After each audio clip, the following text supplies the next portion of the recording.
All right, how you doing, man? We're gonna start this little live stream, or we're gonna start this video off with saying like, subscribe. Education is life. Handle is EDU is life. Go to Instagram, YouTube, Anchor app. You know, we we all over the place right now. So this video is gonna address a question that was posed to me as to why I support Donald Trump. And I call him the Orange Man. So, as the banner says at the bottom, why do I support the Orange Man, and why you should? All right. So, firstly, I want to thank you for listening, and I encourage feedback. Let's start the discussion. EDU is life is it's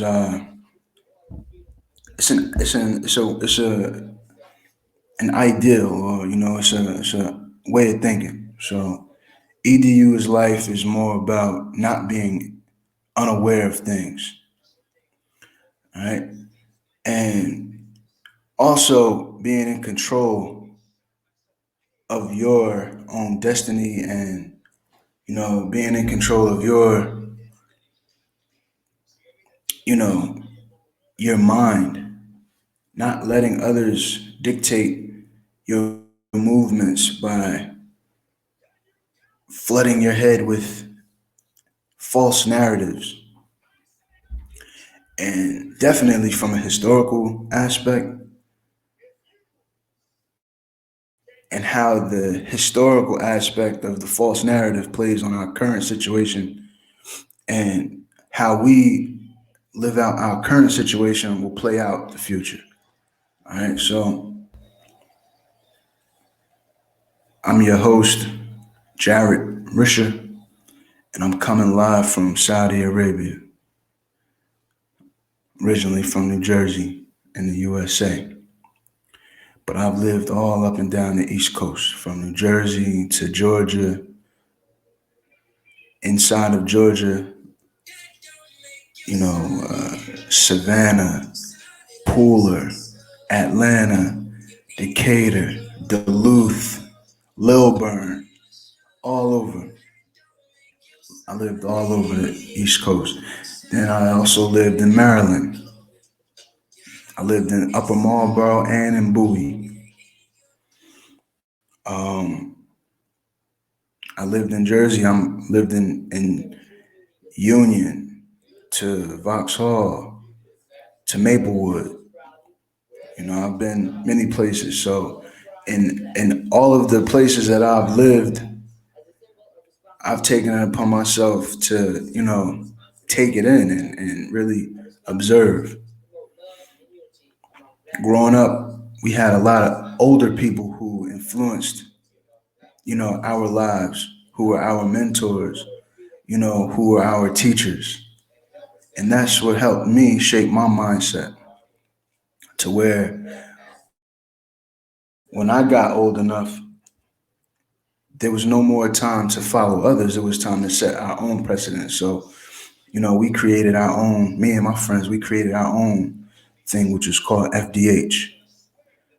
And the original meaning of FDH is something I won't share here, but it was all about independence, principles, and respect of self. And that alone leads into why I'm the way I am today. Over the last 3 months, dealing with the coronavirus, and how everything in our normal lives has been changed. I would see a lot of messages online and memes and what have you, talking about how Donald Trump was this, he was racist. And to be honest, about 3 months ago, I wasn't even like this. I wasn't in this situation. You know what I mean? But as far as thinking about Trump the way I do, or supporting him, or bringing up all of these images or this information dealing with politics in general. I might play around, I might mess around and share some stuff about Obama because I don't support Obama at all. I don't think Obama did anything significant for so-called black people in America. He doesn't represent so-called black people in America because he isn't a so-called black person. He's part so-called white and African. Or some might even say he's Indonesian, but he isn't what I am. So he had no reason to support us. It's not even about him. It's not a knock on him. You got to look at demographic wise. He doesn't identify with us because he's not from our cloth. He's not from our background. So how could he identify with us? Because of his skin complexion? That makes no sense at all. You have an entire continent of dark people in Hindustan, which we call India. They don't hold our values, and some of them are darker than us. Some of them have features that look so-called negroid, but they don't identify with us, and they shouldn't be held accountable for not identifying with us or holding our values to heart. So when it comes to the Obama administration or Obama in and of itself, you know, we associated his skin complexion and him being Kenyan to be so-called black. That doesn't make any sense to me. And in the beginning, I was caught up. I felt a certain way about it. I felt proud about it. But, as time went on and at the culmination of it, it proved that him being in presidency did nothing to uplift the lives of so-called black people in America. And I continue to say so-called because black is not a race. It's a status dealing with law in America. The corporation, United States, has nothing to do with your genetics. It has nothing to do with your place of birth. Excuse me. Black, white, these are not racial demographics. Okay? They're crayons, they're colors. And me personally, I identify with the 1828 definition of copper color races found in North America by the so-called white people, so-called Europeans. Um, Part of EDU life is about research. It's about knowing what you're talking about. It's about having a firm foundation and knowledge. So when you hear me say so-called black people, copper color, I will also talk about being indigenous because I have an understanding of my genes, my genetics from birth, or from not from birth, but from a young child. My mother's side of the family always taught us that we were so-called Indian. And, growing up, they used to say Blackfoot. But as, I got older, especially in the last 5 years, I've done more information about that and trying to dig and talking to family members. It turns out it's not necessarily Blackfoot, but it's Seminole. And I understand why they may have thought Blackfoot because you never know. And they may have been Blackfoot, but with the Trail of Tears, when the Native Americans, the so-called Native Americans, because even the term Native American is not a real concept. It's a legal status as well. But when they traveled from the southeast to Oklahoma, some went and some didn't. So you'll find Blackfoot Indians in Oklahoma. You'll find Seminole. You'll find Choctaw with the same names as my family names. So I don't identify with Obama.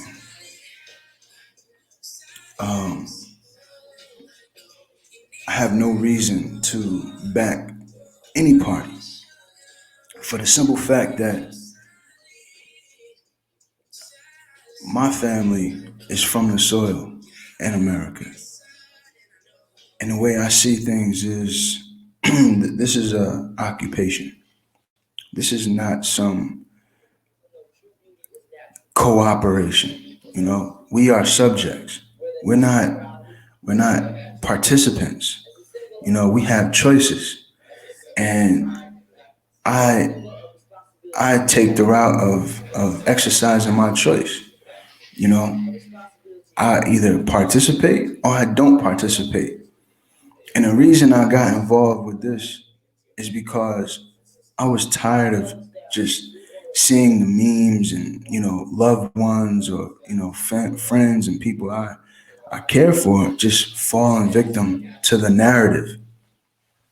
So I went upon myself and I looked up, I went and I searched for the full audio, the full speech that President Trump gave about the Charlottesville people. And excuse me.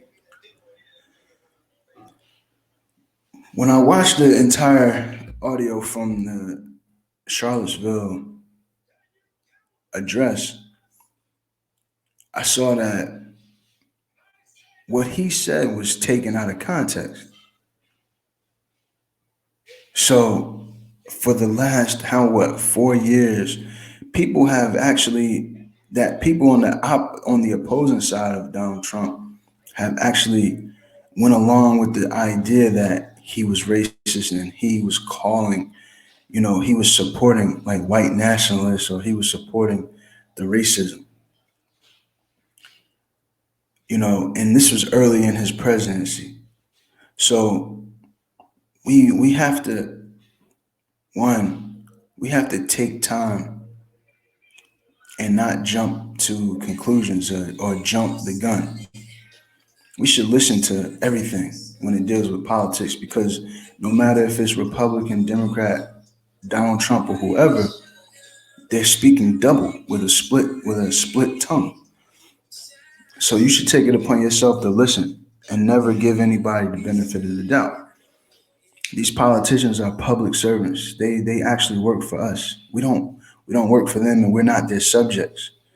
So we have no reason to take it easy or take it lightly with any of them. We can call them out on their bullshit. We can call them out on anything that we feel because at the end of the day, they work for us. If we call ourselves citizens of the United States, it's that simple, you know? So with the Charlottesville thing, it was clear that Trump was taken out of context. He did say there were very fine people on both sides, and he's right. What else is he supposed to say? You know, you expect the president of the United States to just get up here and say, you know, all of these people are bad and all of those people are good. That makes no sense. And we're not thinking critically, we're not thinking in a mature intellectual state of mind. Like, what do you expect the president of the United States to do at a time where his entire presidency was based off of lifting up poor white people in America? So, take a break here. I want you to think about that. Poor white people in America. Let's say it one more time. Poor white people in America. So, I hope you just thought about that because there is a such thing as poor white people in America. Okay? So, in the first campaign, Donald Trump based his presidency on President Andrew Jackson. He called Andrew Jackson his hero. He had a picture of Andrew Jackson in the White House that was over his seat, over his chair in the Oval Office. How many people in our generation, you know, I'm 38, so let's say from 40 45 to about 20. How many people even know who Andrew Jackson was and what his presidency stood on? See, this is another thing. We jump and we're triggered by emotions and we don't really have a footing in knowledge, and we're afraid of information because we get so much information at a fast speed. We don't want to go back and slow down and actually do some research. The Matrix came out, I think, in the year 2000 or 99 or something like that, and we saw how quickly, you know,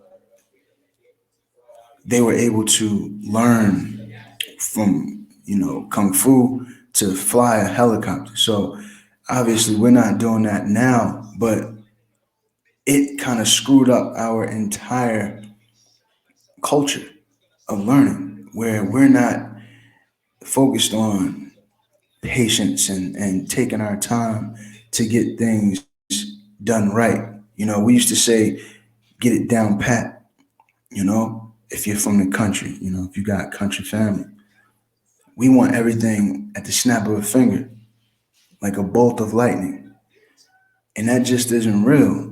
If you were not a student, if you were not astute as a student, it's difficult for you to sit down and listen to somebody talk because we've been implanted in our heads that we have ADHD or ADD, from songs to just the misdiagnosis. So this reverse psychology has actually played a role in people,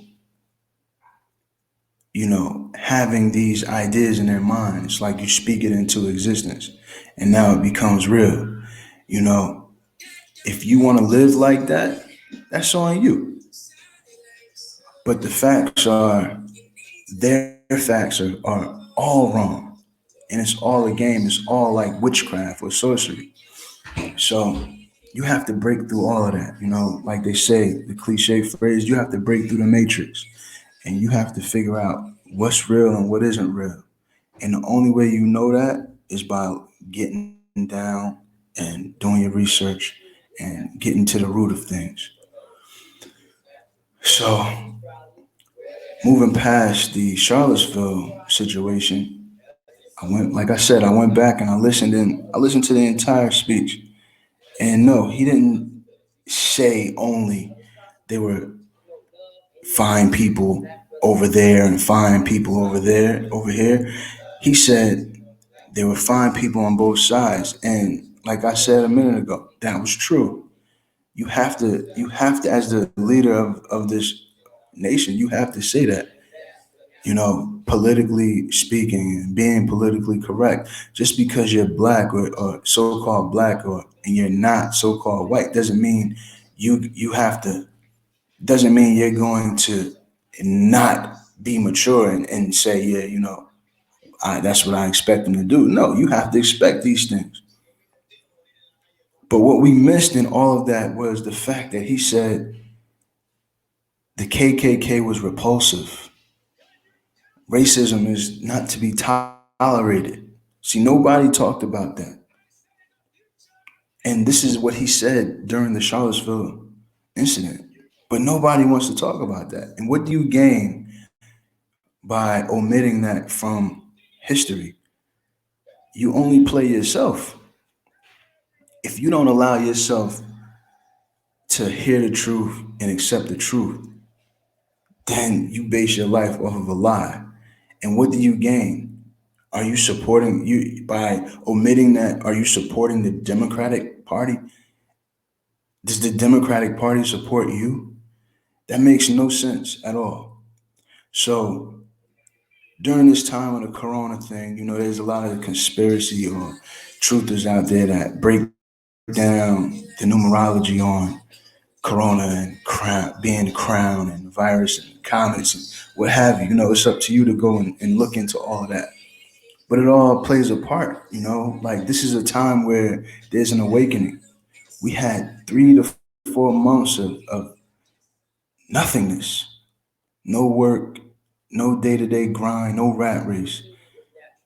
And if you weren't able to find yourself and find your niche during that time, that's your fault. It's nobody else's fault but yours. So, among everything else that I did, in the beginning, I was playing video games. I was just in the house. I was playing, just had a lot of time, so I played video games and get my thoughts together. But then I started to, get into this politics stuff and plan for business and things like that. And that's how I got on the straight line or got myself together. Next, I just, after that, I started to go back and listen to other uh, talks Trump gave as far as racism, because that was the main thing. That's the only thing people were talking about was racism and his comment of grab him by the, and then the pedophilia thing. Well, it turns out that wasn't even him, or it wasn't even a young girl that was involved with the pedophilia thing. That was his daughter on his lap. So that's another thing that people just got incorrect. And then with the comment he made, 11 years ago about, well, I guess now 14 years ago, about women grabbing them by the, that's uncalled for, but what can you say? How many of us have said things that we don't want to be heard on camera? And I'm not making an excuse for him at all. He said it, he owned up to it, and he actually addressed it. He said he's not proud of it. What else do you want a person to say? Trump is known to not apologize. So if you want to make a man apologize, then that's a problem within yourself. You either accept them or you don't accept them. But you can't be upset that somebody doesn't conform to how you want them to be. Let them be how they want to be. It's up to you to agree with it or not agree with it. Look past it or draw a line in the sand. And if you draw your line in the sand based on that, hey, that's your right. And I'm with you. I support it 100%. But when it comes to this man being the president of the United States, you have to like change your perspective a little bit, because this isn't just somebody that you work with or a neighbor. This is somebody that represents you to the world. So you are involved one way or the other. So you have to find a way to look past it. Um, Back to the racism. I've shared many photos on my Facebook of Donald Trump with black people in the past. And when we think about the past, we think about Central Park Five. Again, he has to own up to that. He wanted those guys executed. No doubt about it. Like there's no getting around it. Even when the facts came out, he stood on his feet, he stood in place and he said, no, they need to be executed. I don't think, well, firstly, there's no excuse for that. Because as we sit here and talk about being mature and being responsible and being grounded in knowledge, how do you make an accusation where you don't have all of the information? And then when the information comes out, you don't change your stance. I mean, being a stand-up person means that you're able to say I was wrong. Having integrity means you're able to say I was wrong. So again, this is another knock on his character as a man, as a father, as a husband. You can't, as an individual, as a servant of the creator, you can't look yourself in the mirror and know that you're living a lie, that you stood on the other side of justice and you say, okay, I don't care what the facts are. I'm gonna save my face. So that's number two. All right. He said to grab him by the. Then he said, the Central Park Five guys should have been executed or whatever. So that's two. All right. Now we're gonna go to him as a renter, as a landlord.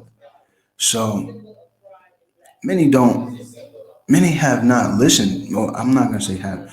Some of you may not have read his book, The Art of the Deal. So right now, if you go to Audible, you can get 30 days for free. And I advise you to do that. As far as EDU is life, we're gonna start the EDU book club and all of that. We're gonna be reading some books and getting this information in. We're gonna, God willing, create a new renaissance of learning and you know, dedication to learning and seeking knowledge. You know, so I took advantage of this 30-day trial with Audible, and I was sitting there thinking, what kind of book should I use this credit on? Because they give you a free credit, when you set up the first 30-day free trial, whatever. And I was thinking, I said, you know what? Let me get the art of the deal. So I used my free credit on the Donald Trump book. Like I didn't need to buy it; I got it for free. That's a come up. You know what I'm saying? How many people swear by this book? So I didn't buy it. I got it for free. So I'm listening to it. It's an audio book, and I like to listen to audio books because I can multitask. I can put the book on, and I can be doing something else while I'm listening to the book. That's something I prefer.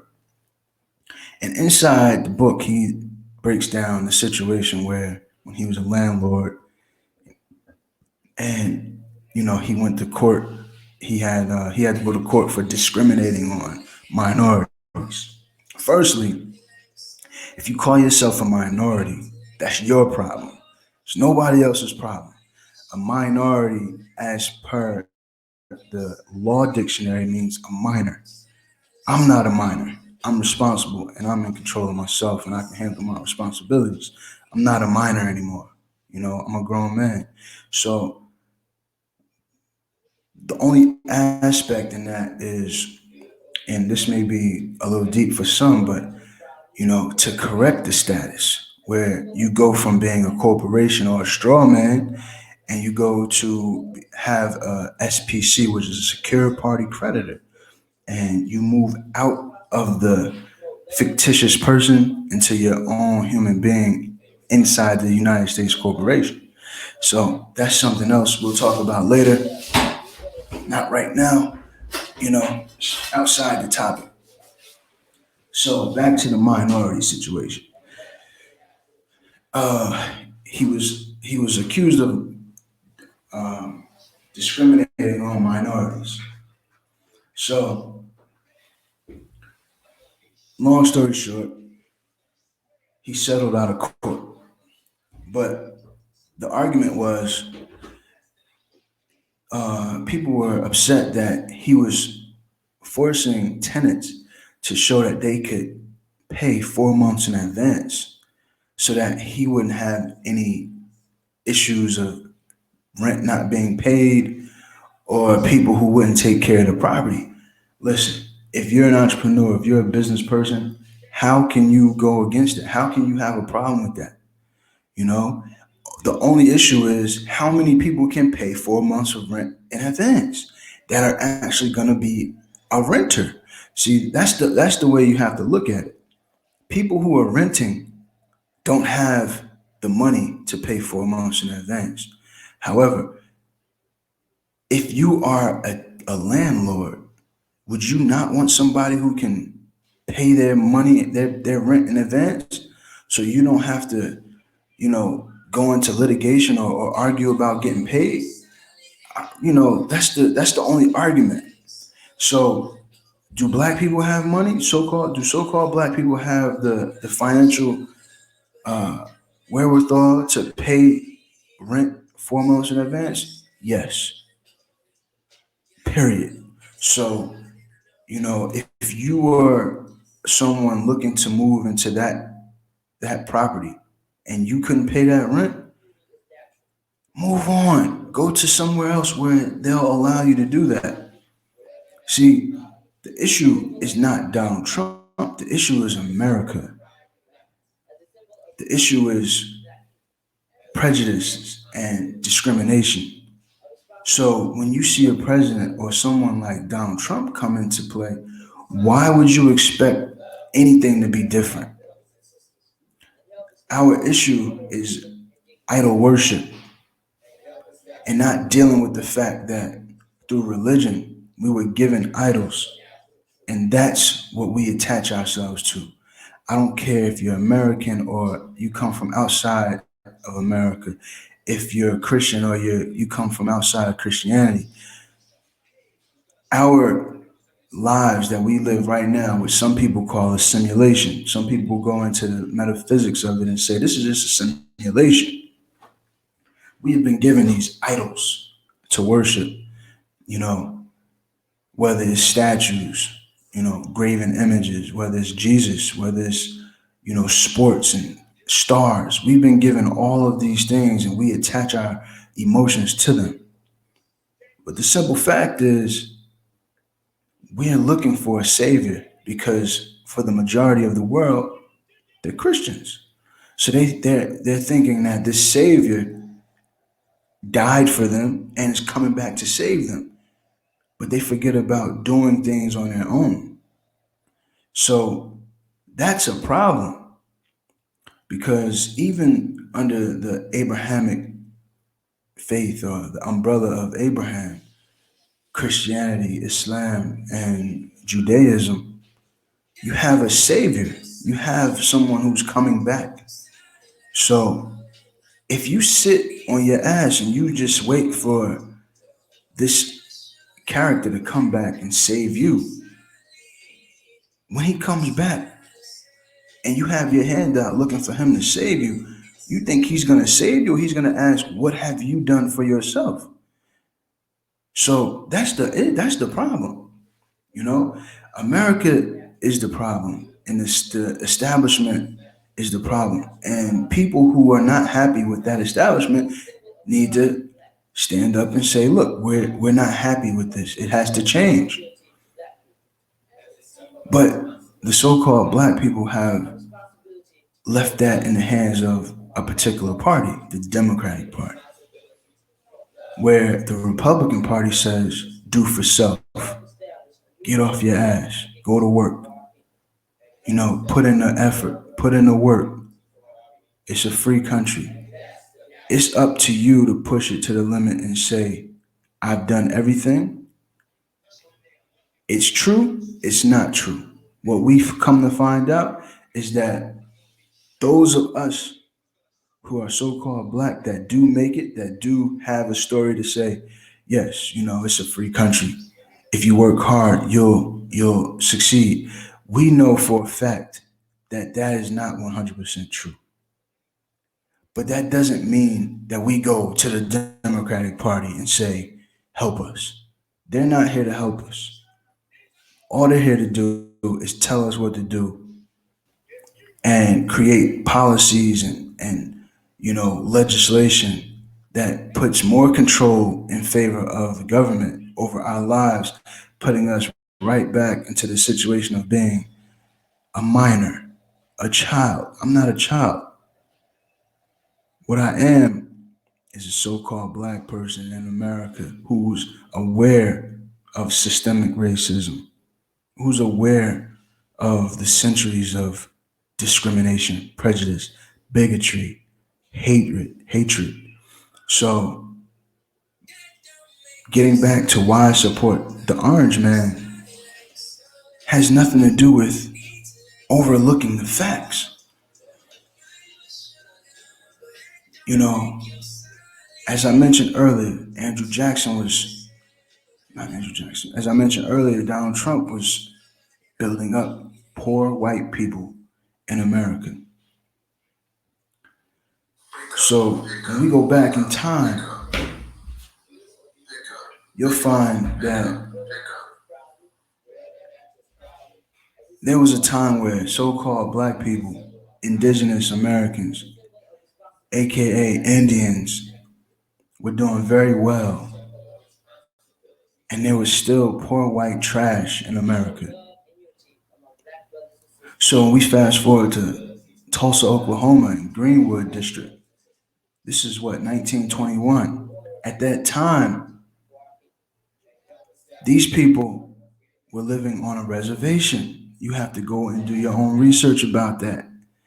The land allotted for those people after the Trail of Tears was was designated a reservation. But the trail at the time of the Trail of Tears, Oklahoma wasn't even inside the Union. So these black people, so-called black people, what was their political party? Republican. What were their jobs? What were they doing to make a living? Some of them were oil barons. Some of them owned businesses.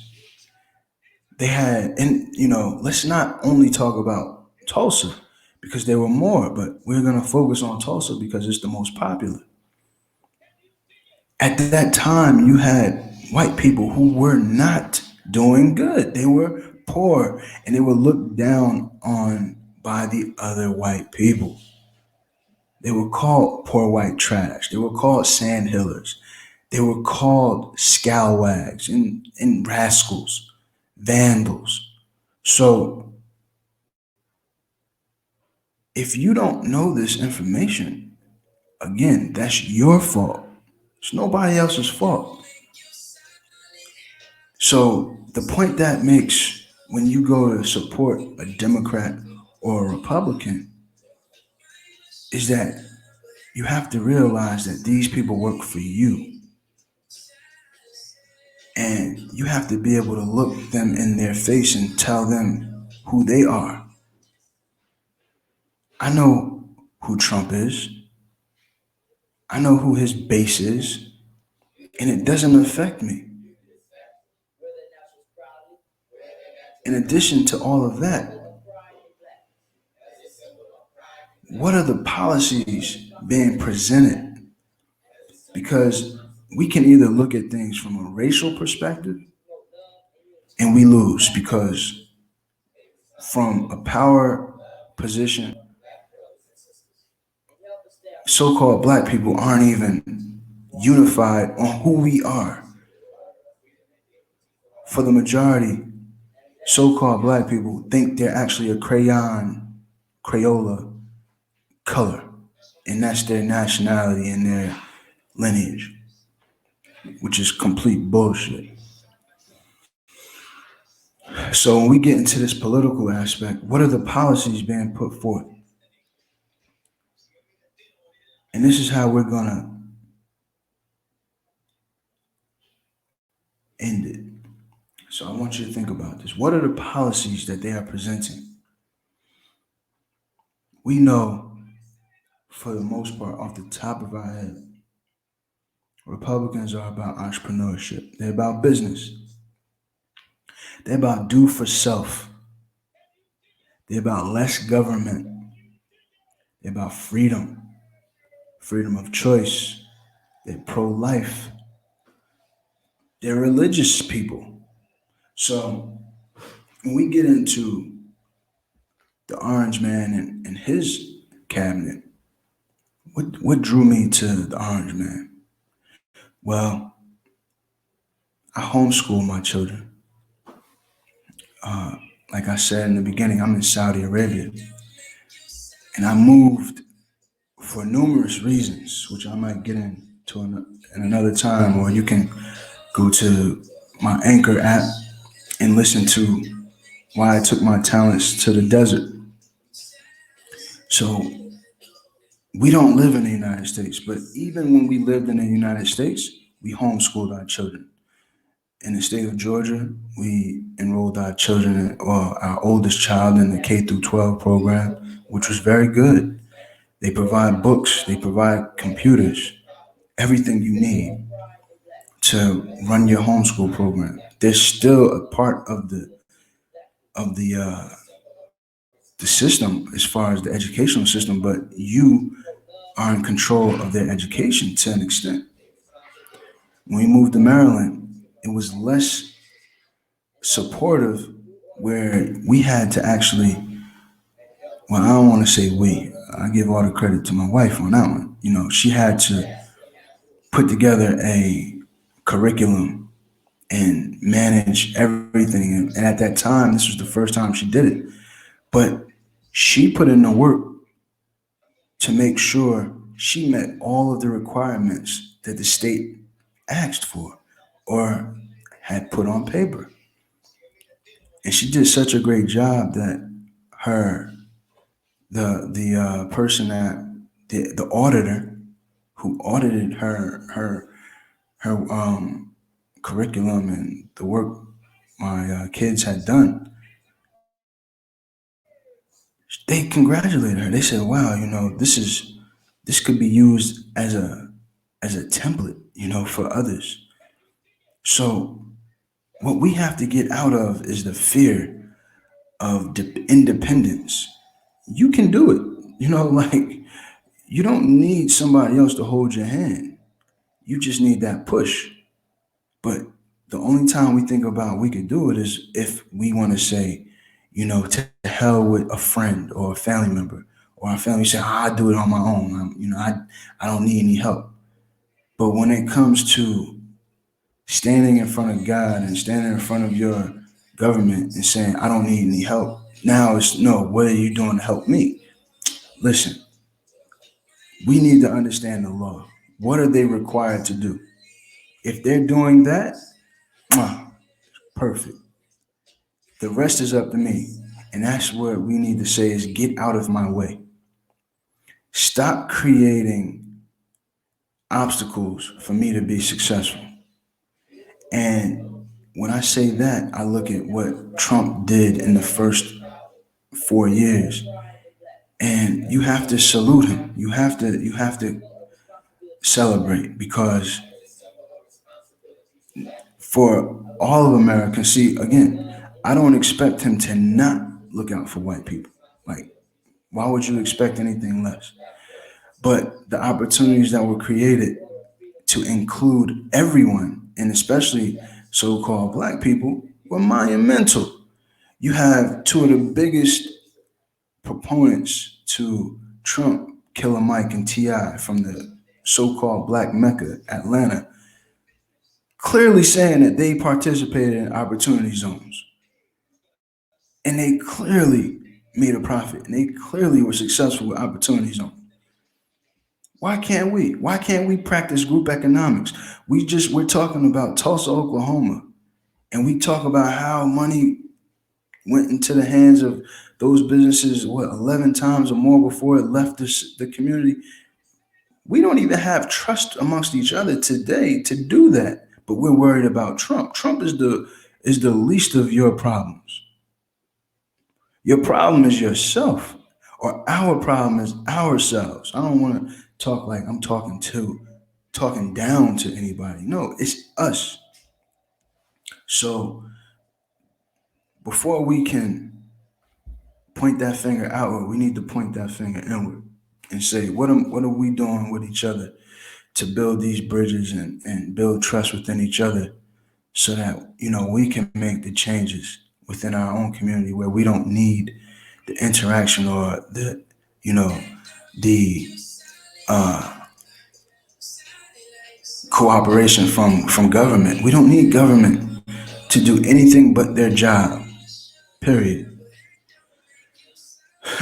So from from prison reform to opportunity zones to freedom of choice of school, you know vaccinations, education. This is why I support Trump and the Republican Party at this time, because I believe in choice. I believe in choice of my religion and not being discriminated on my religion. If I have a business and I don't want to hire somebody that is an atheist or something like that, well, I want the right to not do that. And those atheist people have the right to not shop or participate or patronize my business. That is how things should be. If you see me being a jerk and discriminating or being a bigot on anybody, and I have a business and it's successful, and all of a sudden this successful business or this prominent business person is a known racist, a known bigot, then you just You starve me out. That's what you're supposed to do. You're supposed to make it where your ability to say no creates my need to learn, my need to fix my problems so that I can come back to you and apologize and say, okay, how do I fix this? And that's what we must do to the other side. Because there's nothing that happens in this world where our energy isn't attached to it to make it go. Even now with the Trump campaign and everything around MAGA, it only popped off because black people got behind it. I mean, think about it. He put a lot of energy behind the poor white people of America, but how far does that go in the world? You show me any situation where hillbillies and racist rednecks drive the world.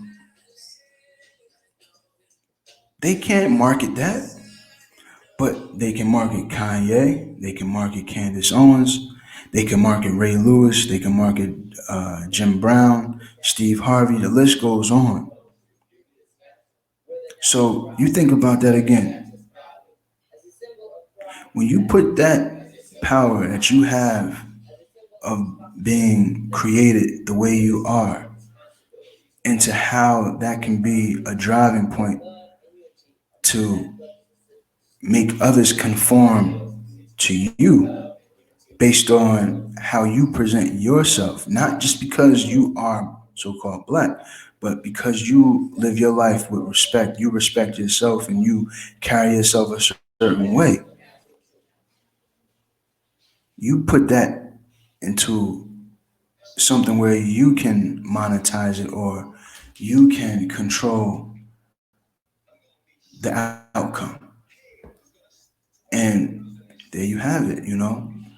Now you have in the last year, 2 years, all you see is Trump with so-called black people, you know, and this has pissed off the poor white people of America.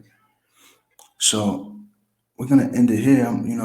With the closing remarks, I'm not saying that Trump is for black people, and I'm not saying that he's reformed or anything. I'm saying he is who he is, and we shouldn't expect anything more.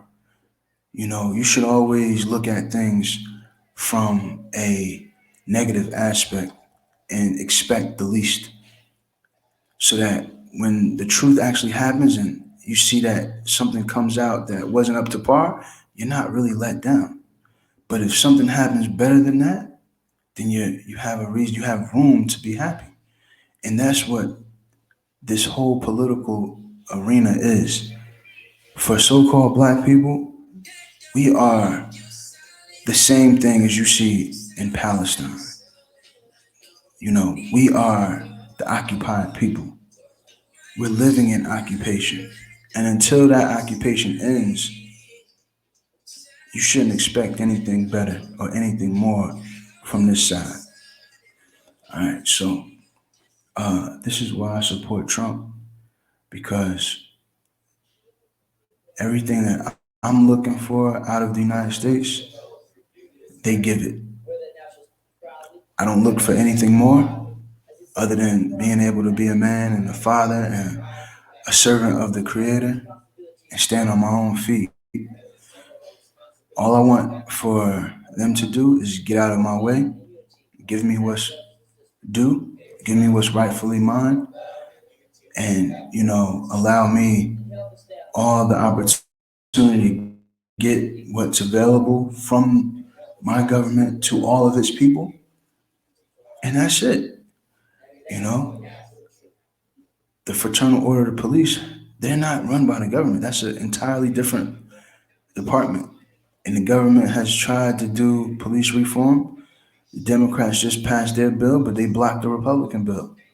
So, in my opinion, the Fraternal Order of Police is actually a covert organization for the Democrats. That's my opinion.